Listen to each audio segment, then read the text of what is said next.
Good afternoon. Hope you guys are having a great Wednesday so far. I'm Apostle TB Walker. I want to take this time to welcome you to Live at 5. It's Wednesday and it's 5 o'clock, so I know you know exactly what time it is. That means it's time for Live at 5. Let's get directly into our three questions today. Here's question number one. Whenever there's an angelic account of humans interacting with angels, they always seem to say, don't be afraid, or to take human form. Is this because they look terrifying in their natural form? Well, I don't know what an angel's natural form really is. I've never seen an angel myself, nor is there really a serious account or description in the Bible of what angels' natural form is. We do know that they have taken on human form. We see that many, many times, in the Word. But, to understand the fear that's there. And I don't think the fear is because of the form, because again, oftentimes we see them taking human form, but it's because of this word fear and what fear actually is. The first definition of fear is fright. When we are afraid, and that comes as a result of guilt. That guilt came when the first disobedience that we see in the Garden of Eden from our first parents, Adam and Eve. They began to feel guilt. They began to feel fear as a result of the fall, as a result of sin, as a result of what they did. Rather than meeting God with confidence after they had fallen, they now hide.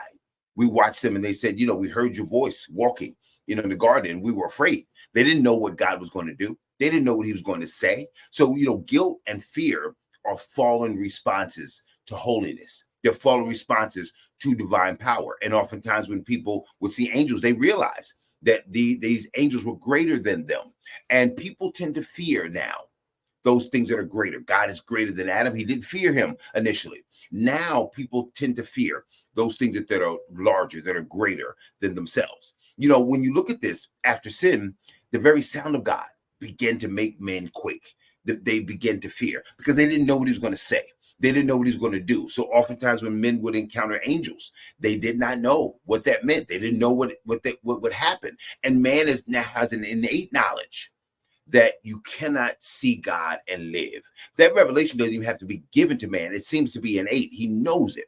So when men would see angels, and they would recognize that they were seeing angelic beings that would come from the supernatural realm, they thought for sure it meant death. One of the most important reasons that fear is there is because of our sin. But there's another thing that happens as a result of fear, which is our other definition, which means to revere. It means reverence. In Revelations, you'll find that John was there. And John sees an angel, and the first thing he wants to do is he wants to fall down and bow down and reverence this angel. And the angel says, no, you cannot give me this reverence. You cannot give me this fear. When you look at the Old Testament, or the New Testament, even with Paul says, to give fear where fear is due. Now, he's not talking about fear as in the first definition, which, is about quaking, about being afraid, about fright, but he's talking about reverence. You reverence those who are due reverence. Let me read this in Revelations 22, 8-9. And this is about John. Here's what it says. I, John, am the one who heard and saw these things. And when I heard and saw them, I fell down to worship at the feet of the angel who had been showing them to me. But he said, don't do that. I am a fellow servant with you and your prophets and with all who keep the words of this scroll, worship God. So the angel says, don't fear me. And that means don't reverence me because I'm a servant just like you. So yes, they come and they say, don't fear for various reasons. Sometimes it's about them being afraid because they know I'm seeing an angel. I recognize that this is one who is supernatural. I'm probably going to die. The other one is do not bow down to me and give me fear or reverence. That's the other definition. So that you have to kind of look at each situation and realize that some of those are still the fallen nature of man, where we don't actually know who to be afraid of, and we actually don't know who to reverence. The Lord says in the New Testament, don't fear them who can only kill the body. Right? He said, that's about the fright. You're frightened of the wrong things. So we are fearful of the wrong things. He says, but fear him, right? That's who you need to be afraid of. A fear, the idea that you could go to hell, who can kill body and soul in hell. So the fear being reverence and the fear being about being frightened, they both apply. but they both apply in different reasons and in different circumstances. So we have to be able to look at each situation and determine which of the definitions actually fit here. They both will fit with the angel. There's no need to fear them because they are sent by God for us. There's no need to reverence them because only worship only goes to God. He's the only one worthy of worship. Let's look at question number 2. I hope that helps. What is the rest spoken of in the verse? Come to me, all you who labor and are burdened, and I will give you rest. Well, there's only one rest that's spoken of, but it's experienced in several different ways. The primary rest that's actually spoken of here is rest for our souls. We're born heavy. We're born burdened with sin and separation from God. Though we don't necessarily know it, our actions actually show it. We know we do what we were promised to do, what we never would do. We do what we said we would never do. We're born with this nature where Paul says, the stuff that I don't want to do, that's the stuff that I actually find myself doing. And the things that I want to do, those are the things that I cannot seem to do. We feel we are born under some force and some pull to conform to this world, right? To conform to the dictates of a very selfish, narcissistic world. And it's depraved in its thinking. It's depraved in its action. We are born with this depravity and with these addictions and all these things that come with this world. Who do you know that's not constantly looking to conform? Who do you know that's not constantly feeling the pressure to succeed, to be accepted by people that they value? That's part of our world.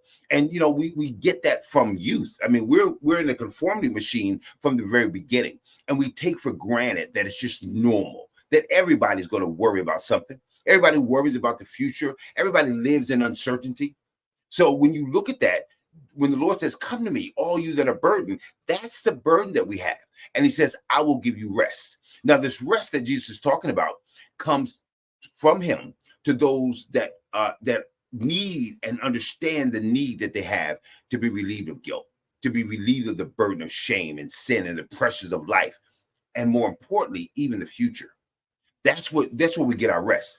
God says rest is security. Listen, tell me that there's no better rest than having things taken care of, having your bills paid, right? This is not about bill payment, but you experience it in the natural realm when you write the check and that last bill is paid. You say, oh, now I feel secure. The house is paid for. I've got groceries in there.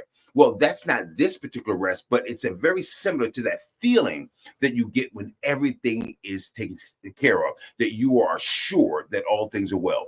Jesus gives us that very same security where we know all is well. There's no better rest than to live in assurance and security. There's another invisible weight that we have, that we walk in, that also brings us this lack of assurance, which is ignorance. And God gives us rest by giving us knowledge and revelation. How painful is it? The things that we should avoid and know that we should avoid. If we had only perceived them differently, how painful is it to look back and realize, if I'd only known, if I'd only perceived these things correctly, if I had seen the value in this or the value in that, I would have done so many things differently. If I'd invested the right time. How many people look back and say, I put so much time into these things that meant nothing. I put so much effort into things that brought me nothing. And I put so much time into things that really hurt me. And yet I left the things that were precious, the things that were valuable, the things that I should have done. I left those things undone. If I'd only known, I wouldn't have wasted time. Christ gives us rest from this wayward thinking that we have, where we are not able to balance what is most important and what's not. He gives us rest from those things that take even triumphant moments from us and make them bittersweet, because we know I should have done this years ago. I should have had this before. And you know how he does it? By forgiveness and by offering new opportunities. So when we look at this rest, man, it's dynamic. It's a change of perspective. And we no longer look at things from the perspective of the now. We see things from the perspective of eternity. We're able to weigh things based upon whether they have eternal weight or whether they're just temporal. One of the most important revelations that you'll get from this idea that God says, I'll give you rest, is that we will know the truth. There's nothing better than to know the truth. When you know the truth, you're free from the enslavement of false ideas. You're free from the enslavement of oppressive religious traditions. And you're free from the fear of death.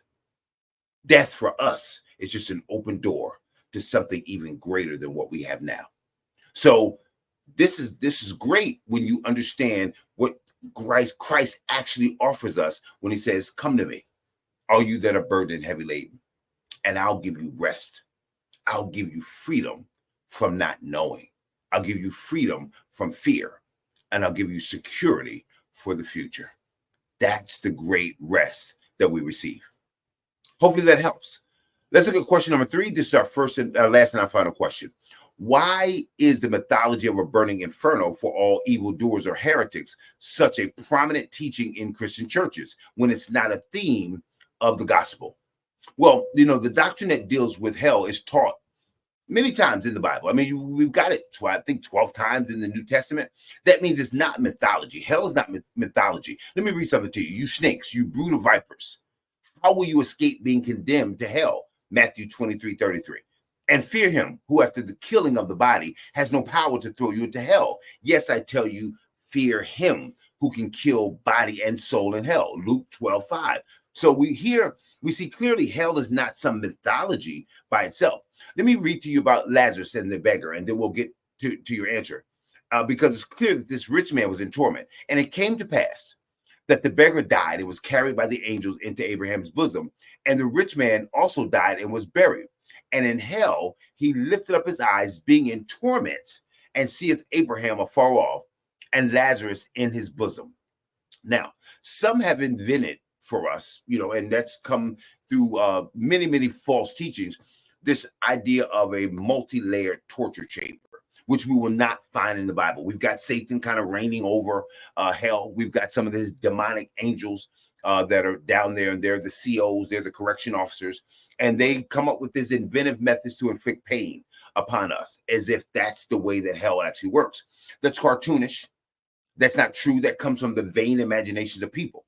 The truth is that we know that hell is real, but that torment is real. So hell is real, torment is real.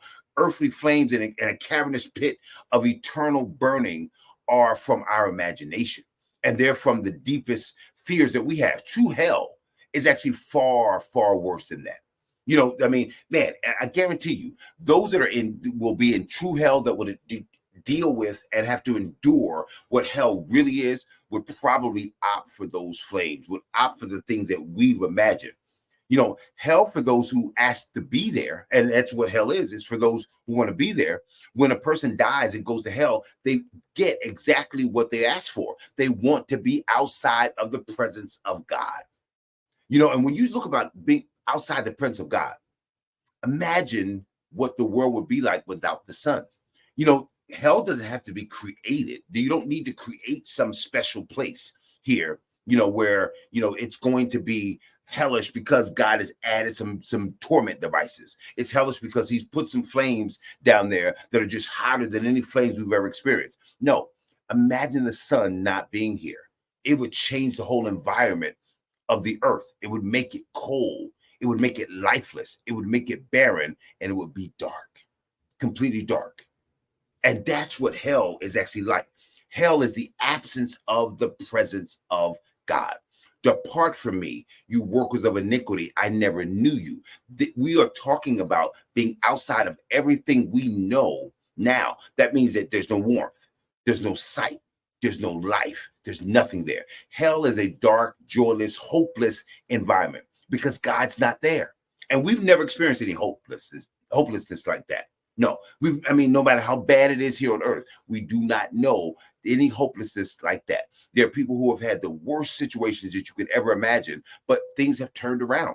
We know about some of them because they tell us about their turnaround. There is no turnaround here. There's no possibility of change. Man, can you imagine the mentality of a person who's able to think and conceive, who's conscious, who realizes this will never get better.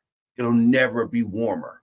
I'll never, ever be able to see anybody around me. I know they're there, but I'll stay in perpetual blindness and perpetual darkness. I'll never be able to reach them. I'll never be able to touch them, but I'll know they're there. My consciousness is there, but none of the other things that I'm used to that will make me a human are even there. There's no fellowship in any way. There's no peace in any way. There's no hope at all. This is worse than anyone could imagine. So Is hell a prominent doctrine in the church? Yeah, that's what one of the things you're saved from. That's what salvation is about. We are saved from being outside the presence of God. One of the things that salvation does, it brings us into the presence of God. We are in a near hellish winter as sinners now, yet there's hope. That's what the world feels like. That's what's happening right now. We are near this dark spot, but we're nowhere close to experiencing it because there's yet still hope. The gospel is still here. But if the gospel is taken away, if hope is taken away, if God has turned his back, if you are in separation from him, then there is no hope. There's no fellowship, and there's nothing good because there's no God. So, yeah, I hope that you understand that hell is not invented, but some of the ways we talk about it are coming from our imagination. Some of the ways that we will show it to people comes from our view and our fear of hell. And we want to make sure that we give it to people the way it's actually given in the Bible. And that is a separation from God. We're born separated from God temporarily now. We're born in sin, shaped in iniquity. But at a point where we refuse to receive him, it'll stay that way. And this, nothing we know in our world is comparable to what hell is like. You can go to Antarctica, and as cold as it is, where most people they cannot live. There's still some people that can live there, but it's barren. That's why it's not populated. There's nothing there. But imagine a night that never ends. Imagine a cold that never ends. And imagine a dark that is darker than, so dark you can't even see yourself. You will lose even identity of who you are. You don't want that. I don't want that. That's worse than any of the flames. That's worse than any of the red devils that we see poking you in hell. That's a fantasy. This is real. Listen, I hope that helps. Thank you again for watching Live at 5. Hopefully this will be a blessing to somebody. Thank you for bringing these questions. Continue to bring them. I'm going to continue to ask God for answers for you. And I pray that you'll continue to be blessed with Christian education. Because again, as I said, the most powerful believer is an educated believer. God bless you. Have an awesome rest of your Wednesday.